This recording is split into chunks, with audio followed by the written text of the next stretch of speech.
ध्यानस्थ सकटं नौमि सूर्यमानंद सागरं सूर्यमानंद सागरं सूर्यमानंद सागरं जलयाम्बुजे भवतोऽसि जलयाम्बुजे परमात्मा करकमलमाशास्त्रोऽसि मुखकमलमाशारदा नेत्राम्बुजे निर्विकारता नवकारता विकमलमा आनन्दसागर सुरिचरणी भावे करो वन्दना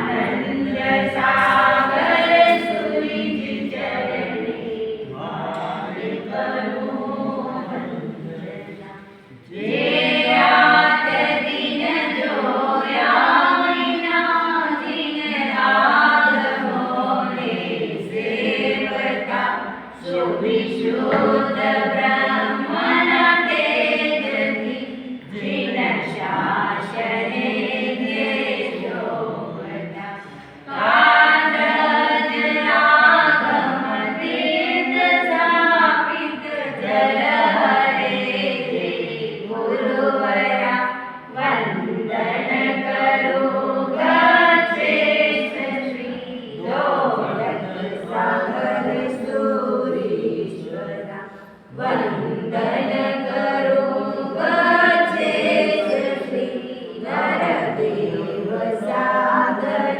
सूरीश्वरा वीरल विभूति अजोड शक्ति श्रेष्ठ तमहे साधना अजब शक्ति गजब महिमा परम योगी तपोधना शासन गगने दिव्य दिवाकर करते नित्याराधना मालव भूषण चरणे कोटि कोटि वंदना नवरत्न सागर सुरिचि चरणे कोटि कोटि वंदना।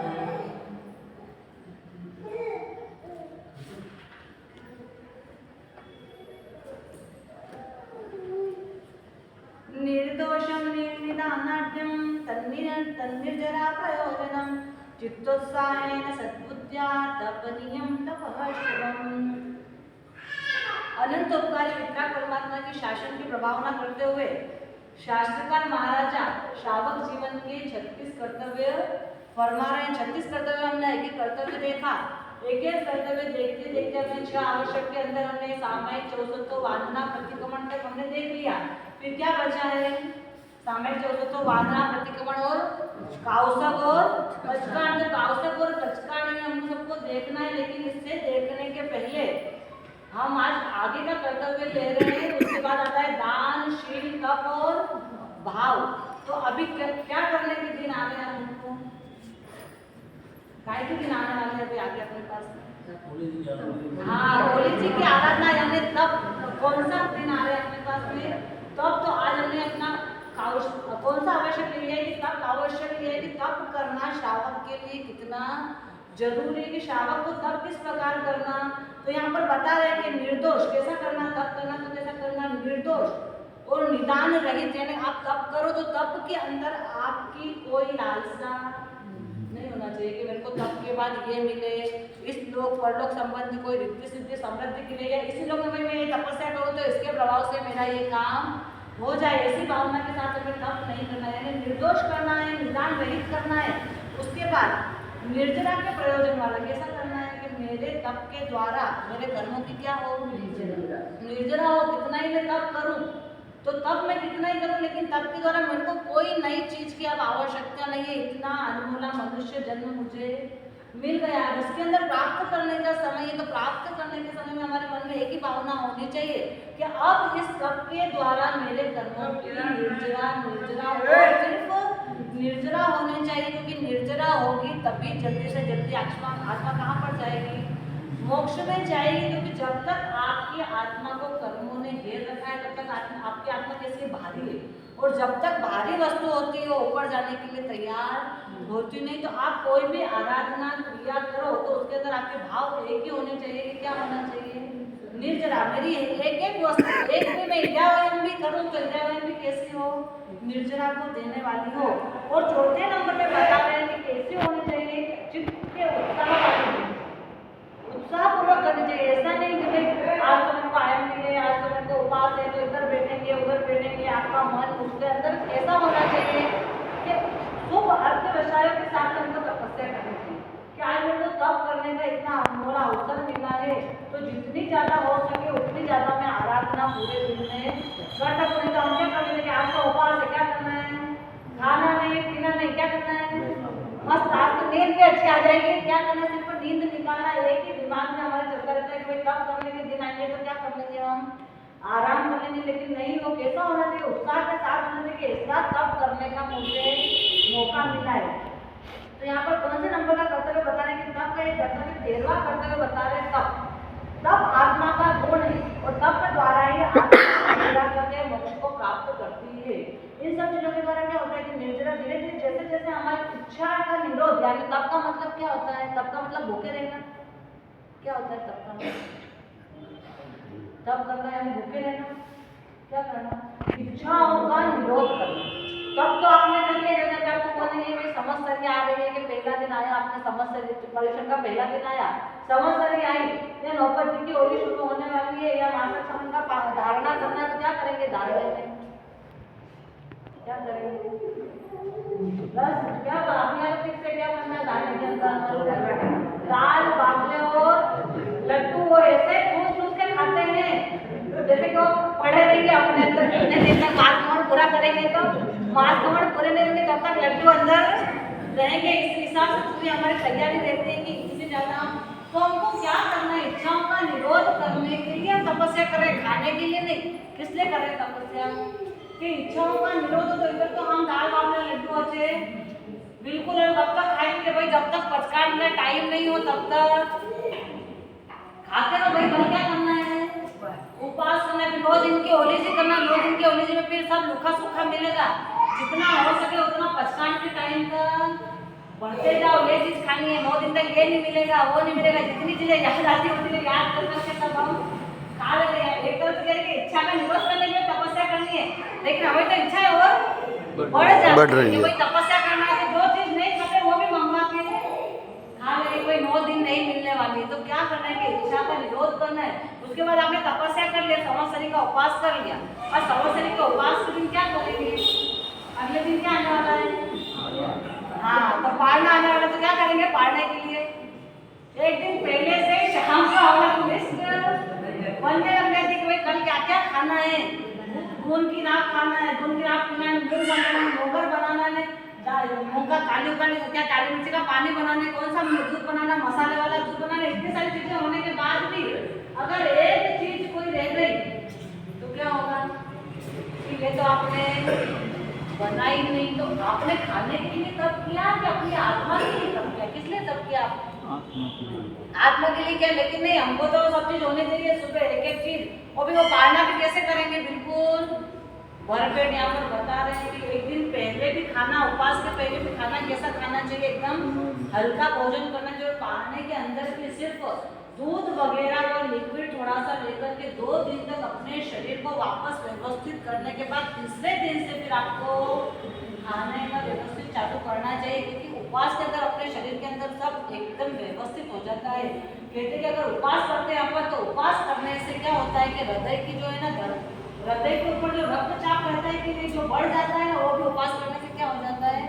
नॉर्मल हो जाता है। जो आपको दवाइयाँ आप लेते हो ना, वो दवाइयाँ भी आपको लेनी नहीं पड़ती। पर कब नहीं लेनी पड़ती है कि जब नियम के अनुसार आप तपस्या करो तब। आप तो तपस्या के पहले दिमाग में इतनी पूर्ति कर लेते हो कि बेचारा उपवास हमारी अलग अलग जाता है, खाने पाने वाले दिन की हमारी गिनती ज्यादा हो जाए। तो यहाँ पर ऐसा बता रहे हैं कि धारणा और पारणा की प्रणाली जो है हमारे यहाँ पर क्या है, बहुत ही गलत है। कि हम धारणा करवा तो धारणे में ऐसा भरपूर खाना खाते कि उपवास भी हमको लाभदायक नहीं बनता है। यहाँ पर कह रहे हैं कि हमें सदा याद रखना है कि तप द्वारा रसनेंद्रिय का शमन करना है। क्या करना है?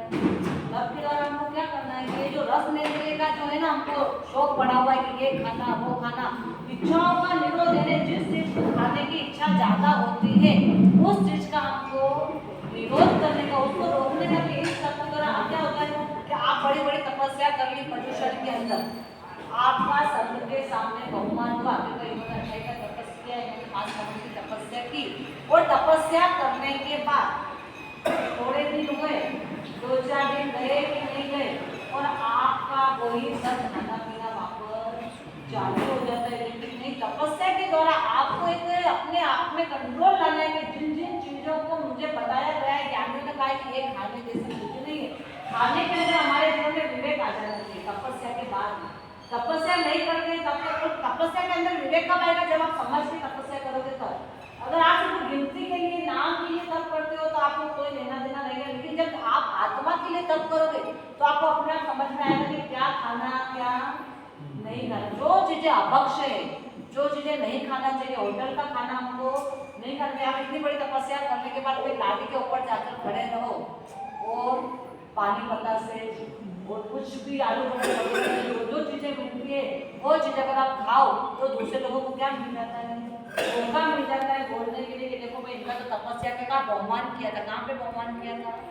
पूरे श्री संघ के बीच में इनको खड़ा करके इनका बहुमान किया था। और इनके तो देखो आज आदत ये क्या करते हैं, हम जिन शासन की निंदा के रूप में हम कारण बनते हैं। तो हमारा जीवन तपस्या के बाद ऐसा हो जाना चाहिए कि खाने पीने के ऊपर हमारे जीवन में एकदम कंट्रोल, सात्विक भोजन हमारा हो जाना चाहिए। कहते हैं कि तप इतना ही कि तप करना, तप सागर को नाप सकते हैं। क्या बोल रहे हैं यहाँ पर कि सागर को नाप सकते हैं, लेकिन सागर के पानी को आप नाप सकते हैं, आपके मन की, आपके पेट की जो गागर है इसके अंदर आपने कितना खा लिया, कितना पी लिया, उसका कोई हिसाब है? हिसाब लगाने बैठे हो तो लगा सकते हो कि जन्म से लगाकर आपका अभी तक आपने कितना खाया और कितना आपके पास है, कितना है? कल खाया था वो बड़ा है नहीं है, वो वापस खाली हो गया है। वापस कि शमशान के अंदर कितनी लाशें ले जाओ, कभी रक्त होता है, कभी कहता है कि मेरा पेट भर गया, अग्नि के अंदर डालो मना करती है कि नहीं मेरा पेट भर गया। वैसे इस पेट के अंदर भी जितना आप डालोगे, डालते जाओगे कैसा भी डालोगे, भक्ष अपक्ष डालते जाओगे, कभी मना करेगा नहीं। बस आने दो आने दो आने दो। यहाँ पर एक राजा की बात बता रहे कि राजा को इतना खाने का शौक था, इतना खाने का शौक था कि जब देखो जब उसे खाना, पर खाने के बाद पेट भर जाता है, जब तक भूख नहीं लगी तब तक वो खा नहीं सकता था। तो उसने अपने गाँव के सब वैद्य को बुलाया, वैद्य को बुला करके कहा कि मुझे ऐसी कोई दवाई दो कि मैं खाना खाऊं और खाना खाने के बाद वापस मेरा पेट खाली हो जाए, वापस नई चीजें खा सकूं। इतना उसे खाने का शौक। तो वैद्य ने कहा कि ऐसी तो कोई दवाई नहीं कि आप खाना खाओ और आपका पेट वापस खाली हो जाए, आप वापस कोई नई चीज खा सको। तो फिर मुझे तो इस दुनिया की हर चीज खाना, नई नई चीजों को खाना है, बस ऐसे भी करके मुझे इसका उपाय बता। तो एक वैद्य ने कहा कि इसका उपाय नहीं, ऐसी कोई दवाई तो नहीं कि आपका पेट खाली हो जाए, लेकिन ऐसी एक दवाई है कि खाना खा लो और मेरी दवाई ले लो, उसके बाद उल्टी कर दो, वो उल्टी करके वापस नया खाना खा लो, ऐसी दवाई मेरे पास है। तो राजा को तो क्या खाने से लेना, उसने कहा ऐसी दवाई भी मुझे देखो।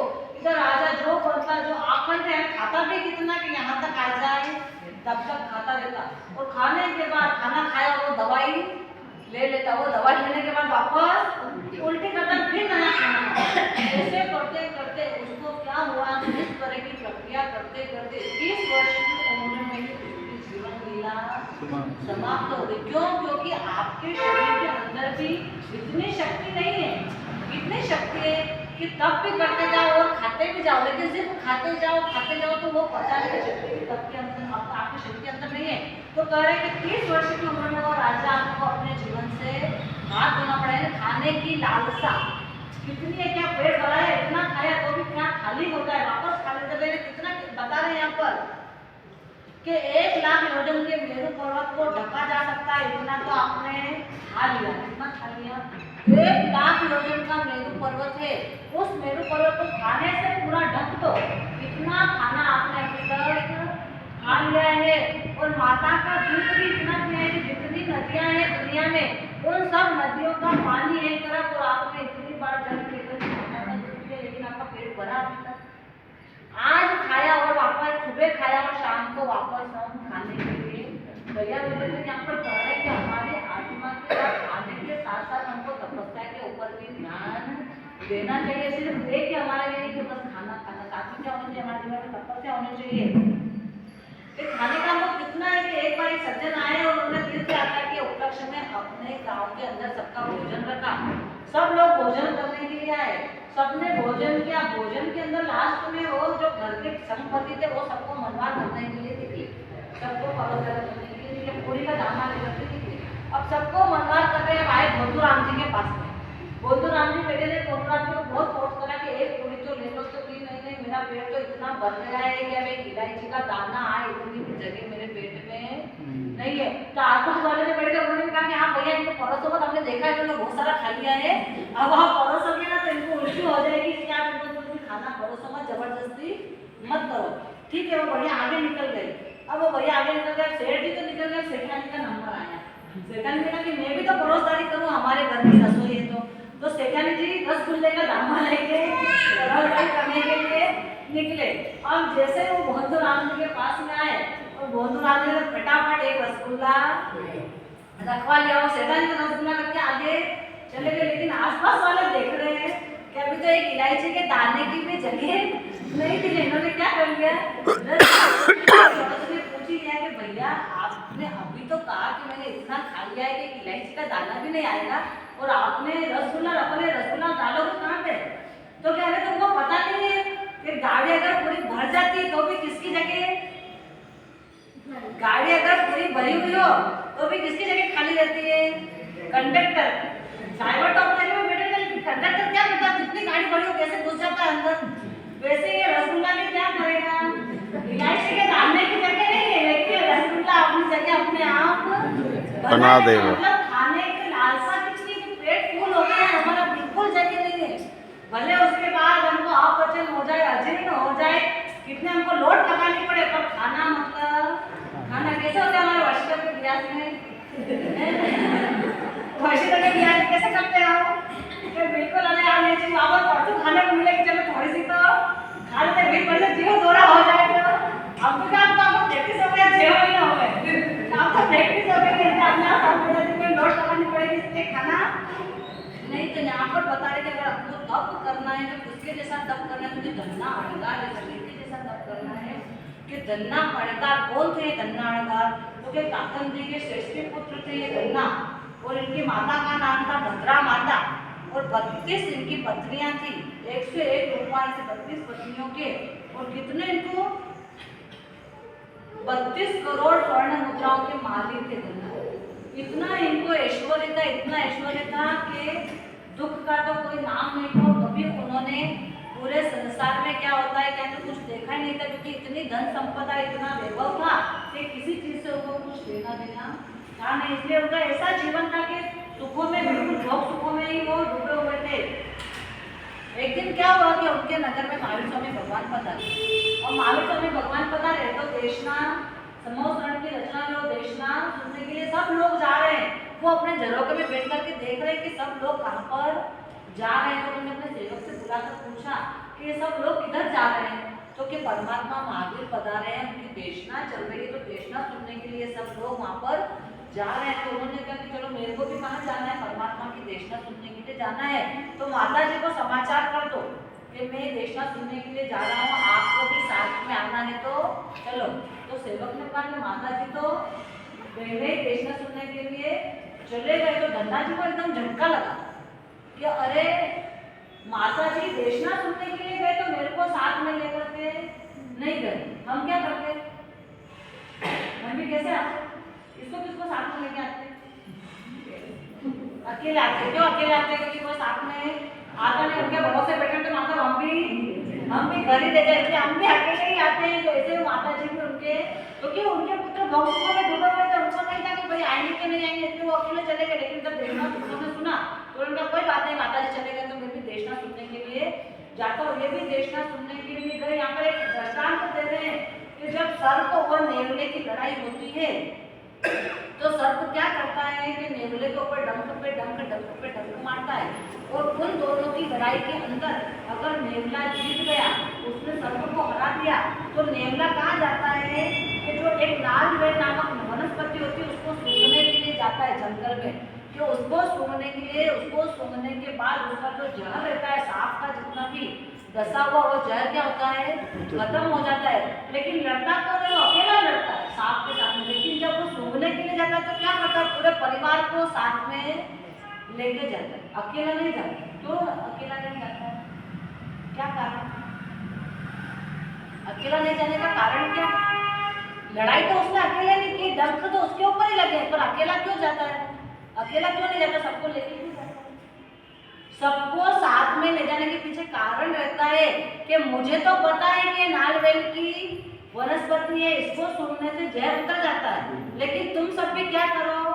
देख लो कि कभी तुम्हारी भी लड़ाई हो जाए सांप के साथ में, तो तुमको क्या करना है? यहाँ पर आकर के यह वनस्पति सूंघना। यानी नेवले जैसा जंतु वो प्राणी भी समझता है कि ऐसी जगह जहाँ पर जो विष को उतारने के लिए अगर मुझे जाना है, मेरे परिवार को साथ में लेकर के जाना है, तो आप सब इतने समझदार होने के बाद आप तो उपाय से अकेले कैसे आ जाते?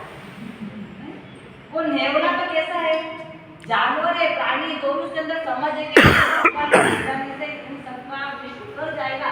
तो हमको भी पता है कि ये परमात्मा की वाणी मोहर वो भी जहर को उतारने वाली है, तो फिर हमको क्या करना चाहिए? प्रयास करना चाहिए कि नहीं करना चाहिए अपने परिवार को यहाँ पर लाने का? क्या आप सब प्रयास करते कुछ करो, है ना? वो प्रयास करके माता थक गए थे, मैं सोच लिया कि भाई सबके पीछे रहेंगे तो हमारा भी काम रह जाएगा, इसलिए यहाँ पर ये दृष्टांत दे रखा है कि वह प्राणी भी समझता है कि मेरे पुत्रों को मुझे बचाना है। इसलिए हमारे अंदर भी ये भावना तो होनी चाहिए कि जिस प्रकार मैं संसार से करूँ, वैसे मेरा परिवार भी इस संसार सागर से फिरना चाहिए, क्योंकि आपके ऊपर उनका दायित्व है। जिस प्रकार आप सांसारिक क्षेत्र में भी उनको आगे बढ़ा रहे हो, वैसे धार्मिक क्षेत्र में भी आगे किसको बढ़ाना है? आपका ही दायित्व है। जिस प्रकार उस स्कूल जाने के लिए भेजना है, मतलब कैसे भी करके भेजना है, तो यहाँ पर भी कैसे भी जाना है। आप बोले बच्चे बड़े हो गए, लेकिन कुछ नियम हमारे जीवन में बच्चों के लिए ऐसे लागू होना चाहिए कि ये कार्य तो तुम्हें करना ही पड़ेगा, ये कार्य करोगे उसके बाद ही हम इस चीज का कुछ उपयोग करें। कुछ भी ऐसी चीज होनी चाहिए कि हमारे घर के अंदर, सबके अंदर इस तरह के संस्कार पड़े रहे, क्योंकि बाद में जाकर वो कोसेंगे आपको। कभी भी कोई ऐसी समस्या आई तो क्या कहेंगे वो? हाँ, कि उन्होंने आपको कभी फोर्स ही नहीं किया। वो अगर पहले फोर्स करते तो आज हम क्या होते? शायद सुधर जाते। उस भले वो कितना ही मना करे, कितना ही गुस्सा करे, लेकिन आपके नियम होना चाहिए कि भाई ये काम घर में नहीं होगा तो ये नहीं होगा। ऐसा कुछ भी नियम आपको अपने हिसाब से लागू करना चाहिए। कोई मंदिर नहीं जाएंगे तो इस चीज का त्याग, ये नहीं करेंगे तो इस चीज का, आपके थोड़े से त्याग के पीछे अगर आपके बच्चे, अभी हमारे देखो आज फलोदी से आए हमारे मेहमान, फलोदी के अंदर भी धर्म का बताने कुछ नहीं था, लेकिन जैसा जैसा सुनते गए वैसा वैसा जीवन में अपनाते गए, क्योंकि जब तक आप शुरुआत नहीं करोगे तब तक कुछ होगा नहीं। आपको शुरुआत तो करनी पड़ेगी, उनको बार बार आपको बोलना पड़ेगा कि ये करने जैसा है, करने जैसा है। दूसरी बात में होती तो बार बार उनके पीछे पड़ते हो कि नहीं? कुछ काम करवाना हो घर का और नहीं करे तो क्या करते हो? बोल देते हो, बार बार बोलते हो, भले वो चिड़े तो भी बार बार बोलते हैं। धर्म के लिए भी हमको हारना नहीं, धर्म के लिए भी हमको क्या करना है? हर एक जगह खड़ा रहना पड़ेगा। इसीलिए यहाँ पर हम आगे धन्ना को क्या हो कि वो भी देशना सुनने के लिए गए धन्ना जी, और देशना सुनने के बाद पहली बार परमात्मा की देशना सुनी और उनके ऊपर वैराग्य के भाव आ गए कि बस संसार कैसा है, ये आसार है, कितना ही मेरे पास सुख है, लेकिन जब तक इस आत्मा को कष्ट नहीं दिया, इस तप के द्वारा इस आत्मा को जलाया नहीं, निकाचे से निकाचे तक कर्म को काटना हो तो भी क्या है कि तप के द्वारा कर्म की निर्जरा होती है। तो अगर आत्मा को मोक्ष में अगर ले जाना है तो इन सांसारिक सुखों को तो छोड़ना ही पड़ेगा। यह बात उनको समझ में आ गई और उन्होंने क्या किया कि उन्होंने आकर के घर पे अपनी माता से कहा कि माता जी, आज मैं परमात्मा की देशना सुनने के लिए गया था और परमात्मा की वाणी ऐसी धीर और वीर गंभीर के मुझे सुनते सही मेरे जीवन में अब मुझे इस संसार में रहना नहीं है। माता वैसे बहुत ही क्या थी, बहुत धर्मिष्ठ थी, बहुत धर्म को जानने वाली थी, परमात्मा के ऊपर अगाध उनका विश्वास था, लेकिन थी तो कैसी सांसारिक थे। इसलिए उन्होंने क्या कर दिया, पुत्र को मना कर दिया कि कुछ भी हो जाए मैं तुझे दीक्षा तो नहीं दूंगी। लेकिन उनका वैराग्य इतना दृढ़ था, उन्होंने कहा कुछ भी हो जाए माता जी मुझे तो दीक्षा लेना ही है। उनके दृढ़ वैराग्य को देखकर फिर माता जी ने उनको दीक्षा की अनुमति की और परमात्मा से जाकर कहा कि हे परमात्मा, ये मेरा पुत्र आपके पास दीक्षा लेना चाहता है, तो मैं अपने पुत्र को बोहराने के लिए आई हूँ, तो आप इसे क्या करो, ग्रहण करो। और अपने पुत्र को उन्होंने परमात्मा को बोहरा दिया और परमात्मा को देने के बाद धन्ना अणकार ने दीक्षा ली और दीक्षा लेने के बाद ही परमात्मा से कहा कि अगले ही दिन प्रभु मैं बेले के पारने आयम्बिल और वापस बेला करूंगा। बेले के पारने आयम्बिल, बेले के पारने आयम्बिल, ऐसे पूरे जीवन में तपस्या करूंगा। परमात्मा ने भी देखा कि कुछ लोगों ने, परमात्मा तो 3 लोग के ज्ञान के धनी थे, तो सब पता था, इसलिए परमात्मा ने भी उन्हें आज्ञा दे दी कि हाँ आप तप करो। तब वो भी कैसा करते थे, बेले के पानी क्या करते थे, आयम्बिल में भी भोजन कैसा करते थे वो, बिल्कुल आत्म प्राण देने ऐसा कि जिसके ऊपर मक्खी भी बैठने को तैयार नहीं हो। आपके घर में जो खाना बनाए उसमें जैसे कुरच के जो आप निकालो, बिल्कुल एकदम सूखी रोटी, एकदम ऐसी चीज है कि जिसको आप देखना भी पसंद नहीं करो, बचा खुचा जो खाना आपके घर में बचता, यानी कि आप सब भोजन कर लो, उसके बाद जो आपके घर पे गोचरी आते थे और उस गोचरी के अंदर जो मिलता, जैसी रोटी मिलती, जैसी दाल मिलती, उस दाल को ला करके, उस गोचरी को ला करके खाते थे और वापस अगले दिन छठ के पश्चात होते थे। बता रहे यहाँ पर कितने कोमल थे वो, कि 32 तो उनकी पत्नियां थी और 32 लाख 32 करोड़ स्वर्ण मुद्रा के स्वामी थे। यानी इतने कोमल उनका शरीर था कि कभी उन्होंने एक काम भी घर पे नहीं किया था, लेकिन दीक्षा लेते ही सीधा उन्होंने इतना बड़ा तप किया। अब तब इतना बड़ा कर रहे हैं, बेले के पानी बेले वर्षित, अपने हमारी हालत कैसी होगी, कितना वजन कम हो गया। वो भी मान बने थे, हम तो सब खा रहे हैं, रोटी रबड़ी भी खा रहे हैं, सब उड़ा रहे हैं ना, सब उड़ा रहे, तो भी वजन कम हो रहा है। अगर बेले के पार में आयम्बिल कर रहे हैं तो कैसा हो गया, शरीर ऐसा हो गया है बिल्कुल एकदम काला। जैसे जैसे आपके जीवन में तपस्या की मात्रा बढ़ती, वैसे वैसे शरीर की सुंदरता खत्म होती जाती है। इतने शरीर उनका सुंदर था, इतने रूपवान थे, लेकिन तपस्या करते करते शरीर एकदम खुश हो गया। इधर सैनिक महाराजा वंदन करने के लिए उन्होंने पूछा महावीर स्वामी परमात्मा से कि परमात्मा आपके 14,000 शिष्य हैं, 14,000 शिष्य में सबसे उत्कृष्ट कौन सा आपका साधु है? तो उन्होंने कहा कि सबसे उत्कृष्ट कौन है, तो धन्ना अणगार। क्योंकि धन्ना अणगार ने तो अभी दीक्षा ली है, अभी उनको 5-6 महीने दीक्षा लिए को हुए और इतने सारे साधु आपके 14,000 साधु हैं, तो इतने सारे साधु के अंदर आप धन्ना अणगार को ही क्यों उत्कृष्ट? तो भगवान ने कहा कि तू जाके पहले धन्ना अणगार को दे, उसके बाद मैं बताऊंगा कि वो उत्कृष्ट क्यों है। तो वो कि कहाँ पे है, तो वो शमशान के अंदर ध्यान कर रहे हैं। अब सैनिक महाराजा खुशी खुशी उनको वंदन करने के लिए गए, क्योंकि परमात्मा महावीर के उत्कृष्ट साधु के अंदर परमात्मा महावीर के मुँह से उनका नाम निकला हुआ था। इसलिए सैनिक महाराजा को तो अहोभाव और बढ़ गया, इसलिए वंदन करने के लिए गए और वंदन करने गए तो पूरे शमशान के अंदर घूम करके आ गए। कहीं पर उनको मुनि दिखे नहीं, वापस प्रभु से आकर कि परमात्मा मैं तो सब जगह देख करके आया, लेकिन धन्ना अणगार तो मुझे कहीं पर भी दिखे नहीं। परमात्मा ने कहा कि धन्ना अणगार वही शमशान के अंदर ही काउसर मुद्रा में खड़े हैं, तो तू वापस जा, क्योंकि मैंने पूरा शमशान देख लिया, कुछ भी नहीं है, सिर्फ एक पेड़ का ठूठा वहाँ पर नहीं और उसके अलावा कुछ भी नहीं है। तो कि जो पेड़ का ठूठा जैसा दिख रहा है ना, बड़ी धन्ना अणगार है। वापस सैनिक महाराजा गए देखने के लिए और देख रहे हैं तो वही शरीर धन्ना अणगार का, कि धन्ना अणगार ऐसे कि कैसे गोरे एकदम हष्ट पुष्ट धन्ना अणगार एकदम सुखों के, मतलब देवता जैसे उसको भोगने वाले धन्ना अणगार कैसे इनकी काया हो गई है, मतलब बिल्कुल क्रश हो गई काया, यानी हाथ पैर इतने पतले पतले हो गए, शरीर एकदम खुश हो गया, छोटी सी काया हो गई। क्योंकि बेले के पारने आयतुल और आयतुल के पारने वापस बेला, और खाना कैसा बिल्कुल अंत प्रांत के, जिसके ऊपर मक्खी भी बैठने के लिए तैयार नहीं हो। ऐसा भोजन करके बोले क्या शक्ति आएगी शरीर के अंदर। ऐसा तप करते करते शरीर को पूरा सुखा लिया और चलते थे ना जब वो, तब उनके अंदर की हड्डियां क्या खड़खड़ खड़खड़ आवाज आती थी, आंखें पूरी अंदर चली गई थी, हाथ पैर बिल्कुल पतले हो गए थे, पैर भी पतले पतले हो गए थे, ऐसे अंगुलियां ऐसी हो गई थी। मतलब उनको शरीर की चिंता नहीं थी, किसकी चिंता थी? आत्मा की, कि ये शरीर तो यहीं रहने वाला है, साथ में क्या जाने वाला है? आत्मा साथ में जाने वाला। इसने उन्होंने आत्मा को कष्ट देकर, शरीर को कष्ट देकर के आत्मा के लिए इतना सारा उन्होंने इकट्ठा कर दिया। अब इधर शनि महाराज वंदन करके और वाकई में उन्होंने फिर आगे परमात्मा से पूछा ही नहीं कि क्या उन्होंने कर दिया, वो समझ गए कि इतना उत्कृष्ट तप वे कर रहे। अब ये हुआ, इसके बाद शनि महाराज तो वंदन करके अपने घर चले गए।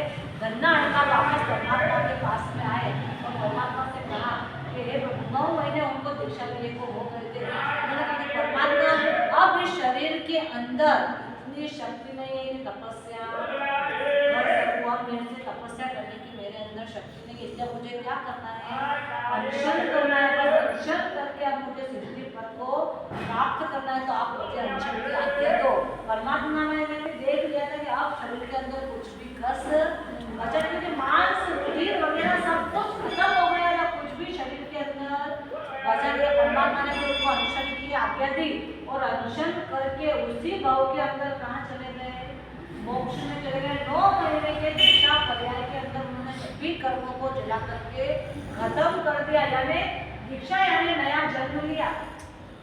नया जन्म लिया, आपका जन्म होता है माता के गर्भ के अंदर। कितने महीने के बाद हमारा जन्म होता है? 9 महीने के बाद इस संसार के अंदर हम आते हैं। ऐसे ही उन्होंने संयम जीवन के अंदर जन्म लिया और 9 महीने के अंदर तो कहाँ पर वापस जन्म हो गया?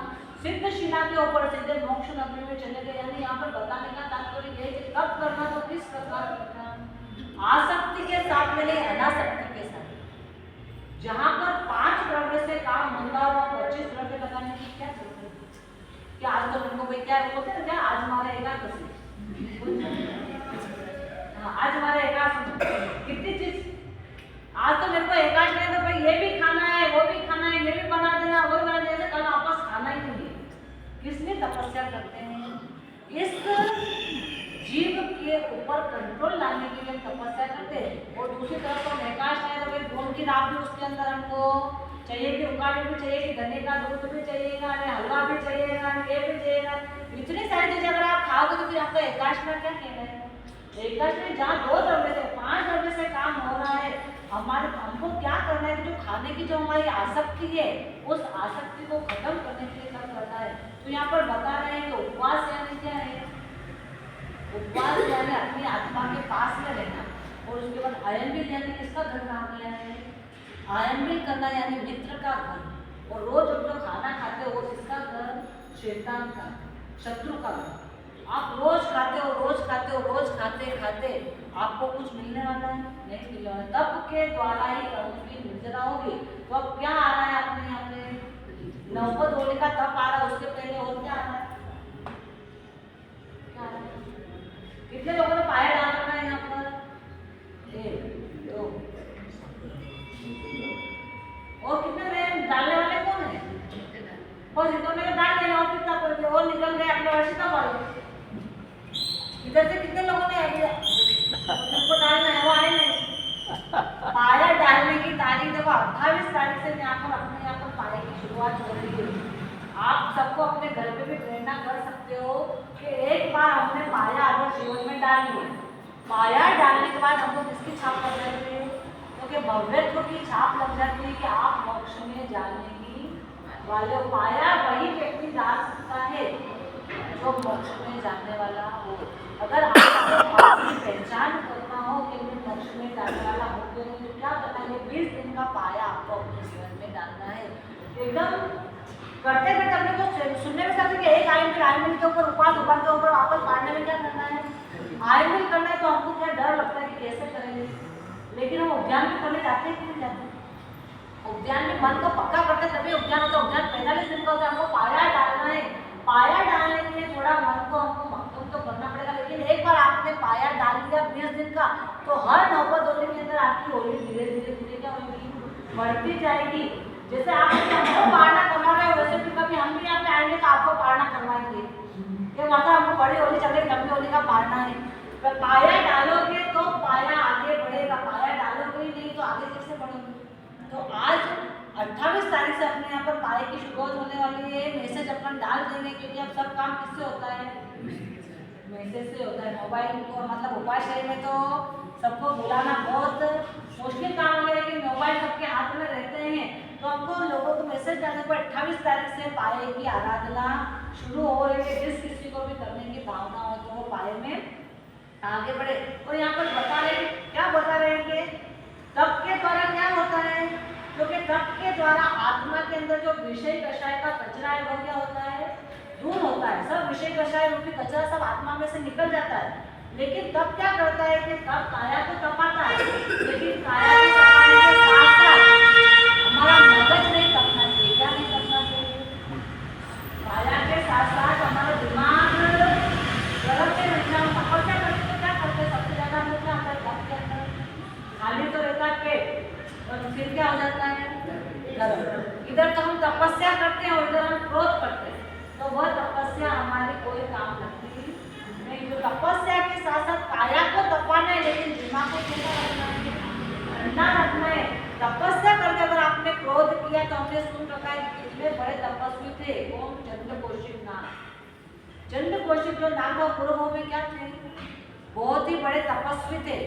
लेकिन एक क्रोध के द्वारा तप तो करते थे, तप के साथ साथ क्या करते थे, क्रोध को भी साथ में रखते थे। इतना तप करने के बाद भी क्रोध के द्वारा मर करके क्या बने, नाग की योनि में। तो नाग भी कैसे,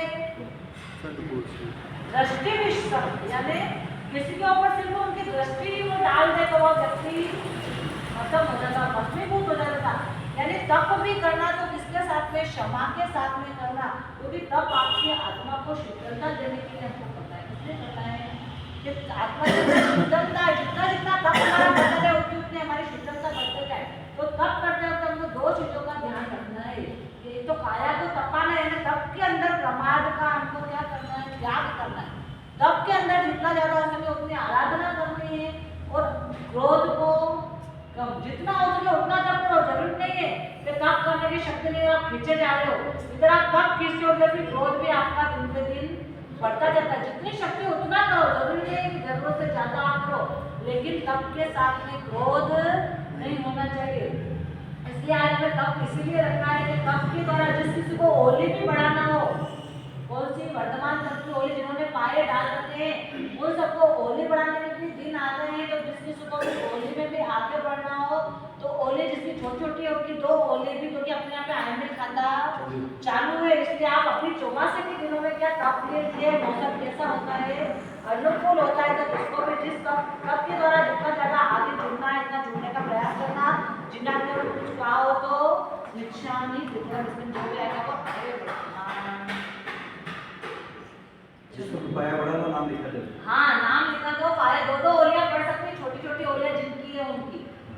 तब करने के दिन आ गए हैं, इतना सुन लिया कि तब का इतना प्रभाव है, तो धीरे धीरे तब में आप सब आगे बढ़े। और होली की जिसको करना हो नाम लिखा। हाँ, होली 9 दिन की होली के लिए भी नाम लिखवाने से व्यवस्था करने से सुविधा रहेगी। नाम बराबर लिखवाना, बिल्कुल तटस्थता के साथ लिखवाना कि करना ही है। हाँ, फिर ऐसा नहीं चलता। देखो आपकी जरा सी गलतफहमी में यहाँ संघ का नुकसान होता है। संघ की बहुत बड़ी हानि होती है, उसके अंदर अपन भागीदार बनते हैं। इधर जिस किसी को भी नाम लिखाना तो पक्का मन करके और करना है, मतलब करना है। होली के दिनों में तो वैसे भी छुट्टा, किसी को खाना नहीं, सब आयंबिक करेंगे क्या? हाँ,